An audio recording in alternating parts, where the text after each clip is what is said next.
Salam alaikum. Alors, on arrive à l'état d'hypersensibilité de type 3. بعد ما شفنا le type 1 et le type 2. نعاودو نديرو un petit rappel.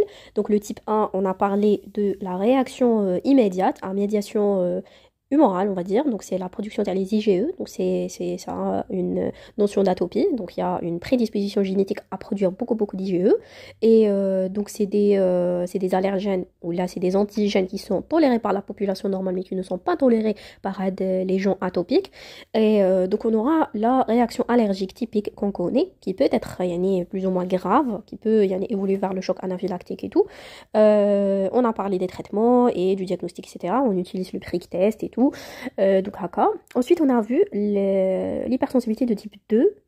On a parlé de l'incompatibilité fœto-maternelle.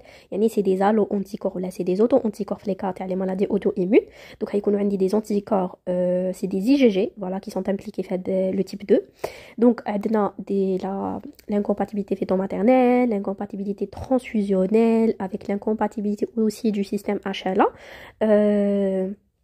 Les maladies auto-immunes, c'était le syndrome de Gould-Pasture ou là, le syndrome pneumorénal par donc formation d'auto-anticorps anti-MBG, les membranes basales glomérulaires ou là, le collagène de type 4 qu'on trouve au niveau de la surface. C'est des antigènes qui sont présents à la surface. C'est des antigènes membranaires, d'accord. Voilà, donc... et le dernier cas d'analyse, c'était la maladie de Basedow, il y a une formation d'auto-anticorps antirécepteurs de la thyroïde, il y a une hyperthyroïdie. On a parlé du traitement, voilà, etc. Donc là, l'hypersensibilité de type 3, ça, donc c'est très important, c'est très intéressant aussi. Donc il y a plusieurs informations qu'on va apprendre. Alors, on va essayer, le cours, le résumé, c'est un petit résumé, il n'y a pas beaucoup d'informations, mais il y a beaucoup d'informations en réalité, même le cours officiel. Je vais essayer de rajouter quelques informations en expliquant le cours officiel, complet. Je vais essayer de le faire d'une façon le plus complète possible. Alors, l'hypersensibilité de type 3, c'est quoi? En général, c'est quoi? On va commencer à détailler, d'accord? Donc, c'est la persistance des complexes humains. Donc, c'est la différence, c'est quoi? Il y en a des complexes humains. C'est une réaction déjà semi-tardive. Donc, il y a des persistances des complexes humains. Il y a beaucoup de complexes humains, beaucoup qui sont formés. Il y en a plusieurs causes. Les complexes humains. Donc, les complexes humains, il y a un bourrage. Il y a بزاف. ما تصرالهمش dégradation. هيقعدوا. واش حيديروا كيما على بالنا لو رول تاع لي كومبلكس ايمان وشنو هو دونك عنده حيديروا لي دي ديبو بارتو فاسكولير au niveau des tissus partout كيما على بالنا لو رول تاعهم c'est quoi c'est l'activation du système du complément par la voie classique et là c'est grave donc on aura l'activation تاعو au niveau localisé ou là systémique, il y en a partout. Et on aura la production des anaphylatoxines avec des réactions inflammatoires, avec complexe d'attaque membranaire et donc destruction des tissus. Voilà, destruction des tissus qui est très grave. Donc on commence notre cours. Il faut savoir que l'antigène il est soit soluble ou la particulière. Donc il est responsable de l'apparition des complexes humains. Il y a l'antigène ou il circulaire ou soluble au niveau du sérum ou du sang. Alors il circule, il a rappelé les anticorps spécifiques. Et ben il forme des complexes humains. Alors il forme en cas des infections chroniques ou là, il forme ça a accumulation. Ça a accumulation, vous le système est dégradé déficitaire et là c'est la catastrophe. Il va s'accumuler, il va provoquer des inflammations, activation du système du complément par la voie classique, libération des anaphylatoxines, activation des cellules inflammatoires, des réactions inflammatoires avec des réactions d'oxydation par libération des radicaux libres. Voilà, il y a implication de plusieurs facteurs. Donc je vais essayer de citer les plus importants. Alors, donc on a tous dans notre organisme des complexes humains. À l'état physiologique, toujours caïn, mais leur accumulation est grave, bien sûr. Tout ce qui est excessif, ça, c'est grave. Normalement, les complexes humains, ils sont éliminés. Après, la fonction ils seront éliminés par le système réticulo-endothélial, ou le système phagocytaire, qui est situé au niveau de la rate et du foie. Il va éliminer les complexes humains qui sont transportés par les globules rouges. Voilà, donc les globules rouges, le transport des complexes humains. Qui fait la rate ou le foie à travers les globules rouges. Les globules rouges qui fait le transport, c'est à travers des récepteurs spécifiques, c'est le CR1 voilà spécifique les complexes IMA يلحقهم le foie ou la rate تما ياخذوهم d'autres cellules, ils vont les prendre en charge, c'est les cellules phagocytaires. Les cellules phagocytaires ont d'autres récepteurs qui ont une affinité plus importante باش يقدروا يدوهم من عند les globules rouges, c'est le récepteur C3R ou la CR3. Voilà, une fois ils déroulent la prise en charge, ils déroulent dégradation, après-traitement, etc., etc. Donc dégradation, et là, c'est le cas normal. Alors, si ce système ne fonctionne plus correctement en cas de déficit de complexe ou en cas de persistance des complexes humains, ils sont vraiment persistants, voilà, en cas de bourrage, on assiste à une accumulation qui se manifeste par la maladie sérique et le phénomène d'Artus, qui est le dépôt, donc c'est le dépôt des complexes dans la microcirculation cérébrale, cardiaque, articulaire, il est partout, et la gravité, c'est lorsque le dépôt, il est rénal, au niveau des reins. Autre chose, donc le cas ou bien les cas qui donnent la maladie sérique, donc on a la maladie sérique, on a le phénomène d'Artus. Avant de parler de les cas qui donnent la maladie sérique, où il y a la différence bien le phénomène d'Artus. Alors la maladie sérique, c'est une maladie voilà, due à une accumulation de dépoter les complexes humains au niveau du sérum. Donc c'est systémique, il y en a partout systémique, il y en a qui roulent aux maladies de système, elle touche plusieurs organes à la fois. Donc elle est surtout une cause, elle a une cause effet iatrogène, il y en a causée par un effet iatrogène. Il y en a des traitements, une thérapie qui m'a la sérothérapie. La sérothérapie, c'est d'utiliser des sérums d'animaux qui sont immunisés pour traiter des pathologies infectieuses de l'homme. Voilà. L'essentiel, on va utiliser des immunsérums voilà, qui sont les animaux là. Et donc, voilà, on peut l'appeler aussi immunisation artificielle passive. Le système immunitaire ne va pas participer. Voilà. Voilà, donc c'est effet thérapeutique, effet iatrogène. Donc la maladie sérique, il y a une accumulation excessive, il y a une utilisation des immunsérums, et donc il y a une accumulation des dépôts. Voilà, donc ça se fait comment? Donc c'est par injection sous-cutanée, ou la intramusculaire, ou la intrarachidienne, et donc on aura l'accumulation. Ça. Ensuite, pour la maladie sérique. Pour le phénomène d'Artus, alors c'est le contraire c'est plutôt une réaction inflammatoire qui est semi-retardée bien sûr, semi-tardive. Donc c'est localisé. Maladie sérique, on a systémique, au niveau du sérum, partout. Mais là, le phénomène d'Artus, c'est surtout localisé dans l'endroit où les complexes humains se sont formés. Par exemple, au niveau cutané, voilà, par exemple, inflammation locale cutanée. Voilà, en cas d'excès d'antigène, j'espère que c'est clair, la différence entre la maladie sérique et le phénomène d'Artus. Maladie sérique, c'est systémique, c'est surtout à cause d'un effet iatrogène. Là, le phénomène d'Artus, c'est localisé, c'est plutôt localisé, surtout au niveau par exemple cutané, donc on aura une inflammation, et voilà, donc ça. Donc on a les cas qui donnent la maladie sérique, donc c'est les infections les infections chroniques, voilà, qui va par exemple l'endocardite bactérienne, donc c'est une infection chronique, plusieurs antigènes, c'est une inflammation tannique, t'as l'endocarde, c'est des bactéries, voilà, on aura l'accumulation de l'antigène, et l'antigène il va former des complexes humains avec des anticorps spécifiques, et donc on aura la maladie sérique, ou la tannique en cas de sérothérapie, voilà. En tout cas, c'est des phénomènes surtout iatrogènes qui marquent comme. Voilà, donc c'est pour la maladie sérique. Ensuite, donc là, le phénomène d'Artus. On a plusieurs techniques maladies. On a maladie du poumon de Fermier, ou là, le rhume de foin. Le rhume de foin, alors c'est un rhume dû au foin. C'est poumon de Fermier. Déjà, ça attaque le poumon. On peut faire une biopsie pulmonaire et on trouvait de l'accumulation les complexes humains.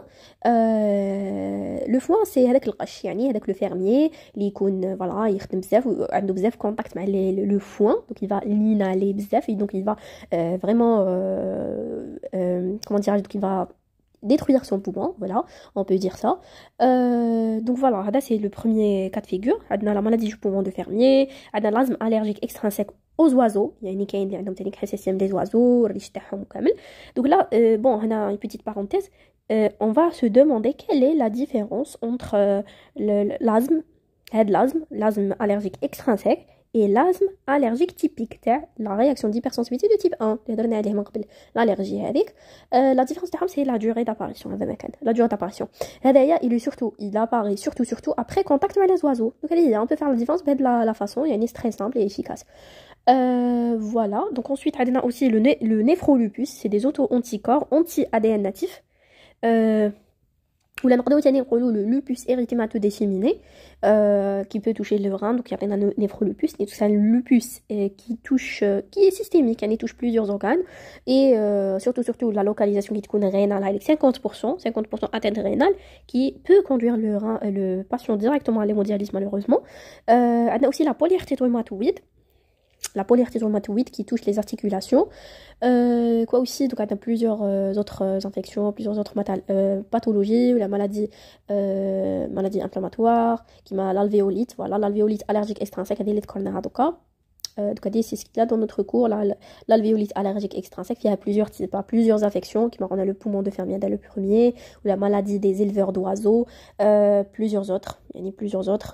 Voilà, maladie des fromages tanniques, يعني يتحسسوا le fromage هذيك يكونوا en contact toujours يعني اللي يخدموا في هاد les métiers. Donc voilà. Alors je pense que c'est ça. Donc l'alvéolite c'est donc c'est des pneumopathies alvéolaires. Ça touche le poumon, le manifestation surtout respiratoire, une dyspnée, une toux, des râles crépitants on peut avoir à l'auscultation, une fièvre, une asthénie, un amaigrissement, il y a des crises respiratoires surtout, et donc ça peut conduire à l'insuffisance respiratoire irréversible malheureusement. Elle la forme chronique. Les alvéolites allergiques extrinsèques. Les منهم عندنا le poumon de Fermier et عندنا on appelle ça l'asthme allergique extrinsèque, les oiseaux, les éleveurs d'oiseaux. Voilà, donc quoi aussi, autre chose, donc c'était pour le phénomène d'Ortus. Donc on a l'intérêt diagnostique. Si on trouve les auto-anticorps, on est sûr qu'il s'agit d'un lupus. Ensuite, donc c'est une maladie auto-immune. Ensuite, on va chercher surtout la fonction rénale, parce que il touche bizarre les reins, par rapport à une affinité de l'ADN natif avec le tissu glomérulaire. Donc là, c'est 50% atteinte rénale. Voilà, c'est 50% atteinte rénale, avec beaucoup de nécrose. Donc ça provoque des nécroses, et c'est très grave. Le lupus, il est très grave aussi. Donc il faut vraiment le détecter, donc voilà, pour les phénomènes d'Artus. Voilà, pour récapituler, où j'adore là la maladie sérique, les maladies tawaha, on a des réactions médicamenteuses ou là dues à un effet iatrogène qui m'a la sérothérapie, ou là d'autres médicaments qui m'a la pénicilline, voilà. On a d'autres pathologies infectieuses qui m'a l'endocardite bactérienne, ou chenotanique, les vascularites, voilà, l'angine par exemple, on a l'angine à streptocoque. Donc voilà, pour la maladie sérique, d'accord. Ensuite, le phénomène d'Artus, donc on a l'alvéolite allergique extrinsèque, représentée par les deux exemples les plus importants, la maladie du poumon de Fermier, donc on a cette formation de complexe humain in situ, d'accord, je vous rappelle, phénomène d'Artus qu'on a, c'est localisé, c'est in situ, intraticulaire. Pour la maladie sérique, c'est au niveau des sérums, systémique. Donc on a la maladie du poumon de foie et aussi l'allergie ou l'asthme allergique extrinsèque, les éleveurs d'oiseaux. On a d'autres exemples techniques. On a pris les deux exemples les plus importants. On a également le lupus érythémateux disséminé, la polyarthrite rhumatoïde aussi qui touche les articulations. Voilà, donc je pense que on a fait le tour mais les maladies ou les exemples les maladies qui causent voilà, la maladie sérique ou le phénomène d'Artus. Donc voilà, c'est surtout des maladies auto-immunes. Donc voilà, je pense que c'est ça, maladies auto-immunes, les vascularites, le lupus, on les a cités. Ensuite, donc, pour le diagnostic, comment poser le diagnostic? Alors, avant de parler du diagnostic, j'aimerais bien, Tannick, parler de les facteurs aggravants qui aggravent la maladie sérique et le phénomène d'Artus, c'est surtout la taille des complexes humains lorsqu'elle est très importante. Donc, je vais dire la dégradation du corps terne. Voilà. Aussi, autre chose, c'est la pression sanguine qui est très importante. Il y a une hypertension artérielle avec un flux turbulent, un flux sanguin turbulent. Donc là, ça augmente l'accumulation, les dépôts des complexes humains. Voilà, donc c'est la pression. Donc là, j'ai pris deux exemples. Les facteurs aggravants, il y en a d'autres. Mais là, j'ai pris deux exemples. Donc la taille des complexes humains et la pression sanguine très importante avec un flux turbulent. Voilà, donc autre chose, donc là pour le diagnostic, pour poser le diagnostic, donc on va faire une précipitation les complexes humains avec le PEG ou le polyéthylène glycol. Voilà, donc le sérum تاع le patient نزيدولو le PEG هذايا إلا صرات نديرو centrifugation bien sûr, et là quand on a une précipitation c'est un résultat positif, donc il s'agit de voilà d'une accumulation des complexes humains. Aussi on peut utiliser les cellules de Raji technique, on peut les utiliser معاهم qui peut détecter les complexes humains fixant ou non le complément, yani qui fixe ou le complément ou là. Voilà, donc on a le PEG, les cellules de Raji. Autre chose c'est l'immunofluorescence, le cas par exemple au niveau des reins, il y a une immunofluorescence directe sur les reins pour détecter les dépôts, les complexes humains ou les IgG. Voilà. Donc le cas de la néphrite lupique ou le lupus, le néphrolupus. Autre chose technique qu'on peut faire par l'immunoprécipitation, voilà, les tests l'adrénaline ou le sterloni ou la mancini. Voilà, donc c'est l'immunoprécipitation. Voilà. C'est des techniques d'immunoprécipitation. Autre chose technique très intéressante, c'est la cryoglobulinémie. Alors, c'est quoi? Donc, c'est des complexes humains qui précipitent au froid. Lorsque la température elle est inférieure à 37 degrés. D'accord? Donc, je sais qu'on a dit, et ils vont bien sûr adhérer le froid. Donc, on va les trouver. Et donc, voilà, à froid, on aura une cyanose des extrémités et tout. Donc, on a trois types de la cryoglobulinémie. Donc on a immunoglobulines ou des immunoglobulines monoclonaux ou la immunoglobulines monoclonale. Le cas quelle maladie? C'est la maladie de Callen, le myélome multiple. Deuxième type, c'est la cryoglobulinémie mixte, yani des IgG polyclonales avec des IgM monoclonales. Il y a des infections chroniques ou les maladies auto-immunes, yani يكونوا mixtes. هنا مهم نعرفوا بلي les immunoglobulines راهم mixtes, polyclonales, IgG ou IgM monoclonal. Troisième type de la cryoglobulinémie, c'est la mixte. Non, on a les polyclonales plutôt. Et les deux polyclonaux, les deux anticorps, IgG et IgM, ils sont polyclonaux. Voilà, ils sont des IgG, IgM polyclonales. Voilà, c'est donc l'oulania monoclonal, mixte, polyclonal. علاش انا نقولوا monoclonal la polyclonal, c'est par rapport aux IgG ou les IgM techniques. Le premier type, il connaît les IgG. Ou là, bon, on n'a pas vraiment cité, c'est surtout des immunoglobulines monoclonales, d'accord? On n'a pas cité, est-ce que c'est des IgG ou des IgM? L'essentiel. Le cas, le myélome multiple, voilà. Le cas, la gammapathie monoclonale. هيكون عندي un type تاع les immunoglobulines ما على باليش quel type اللي حيكونوا monoclonal, voilà. Le cas تاع le myélome multiple, maladie de Calère. Deuxième type حيكونوا mixte, حيكونوا عندي IgG polyclonal avec IgM monoclonal كيما في les infections chroniques ولا maladie auto-immune. حنا في le cours مع البروف on a cité غير هذه هضرنا على هادو بصح في le cours تاعنا رانا شويه détaillé. Troisième type c'est polyclonal, حيكونوا عندي غير IgG IgM les deux حيكونوا polyclonal, يعني يعرفوا لي بزاف les antigènes هذه هي polyclonal. في le cas تاع lupus érythémato-disséminé, على بها lupus érythémato-disséminé حيتوشي لي plusieurs organes, donc على بها il est فيه des immunoglobulines polyclonal. J'espère que vous l'information. Ou là, des infections chroniques. Là, on a pris l'exemple de lupus érythémato-disséminé surtout. Pardon. On peut faire technique le dosage le complément par voie classique. Voilà. Le cas de l'atteinte rénale, c'est 3 icônes. Le système du complément. On a surtout constaté la diminution de C3, voilà, la protéine C3, qui veut dire une atteinte rénale, surtout les atteintes rénales, le C3 habta. Donc, où je ne le complément, c'est qui compte, le complément, quelques protéines, mais chez Kamel, il va favoriser l'aggravation de l'hypersensibilité de type 3. En même temps, le système du complément, il est impliqué. Il est impliqué dans les mécanismes de l'hypersensibilité de type 3 parce que l'accumulation de les complexes IMA va activer le complément par voie classique. On aura la libération des anaphylatoxines, le complexe d'attaque membranaire, les inflammations et tout et tout. L'essentiel, voilà. Donc, on a pour le traitement. Alors, avant de parler du traitement, parce que c'est très clair à bien, je veux rajouter les réactions, les hikoun andi.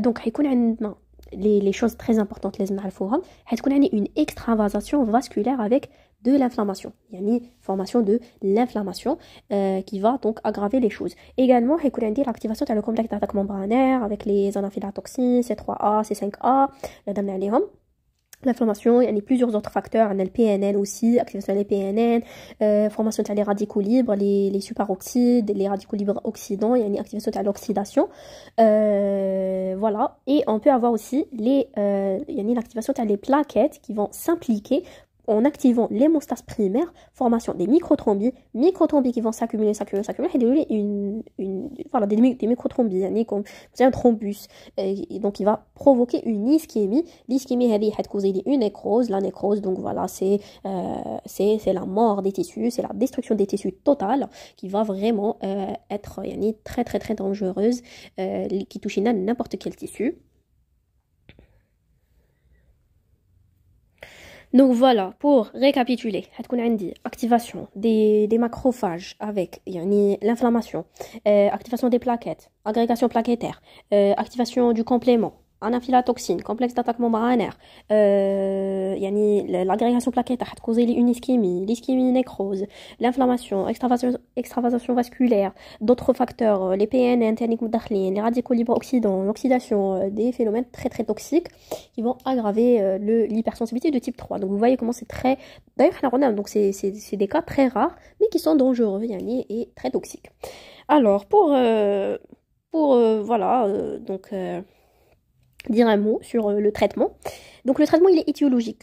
Vous voyez, donc il y a plusieurs étiologies, plusieurs mécanismes. Donc c'est des causes inflammatoires, des causes chroniques, maladies auto-immunes, effets iatrogènes aussi.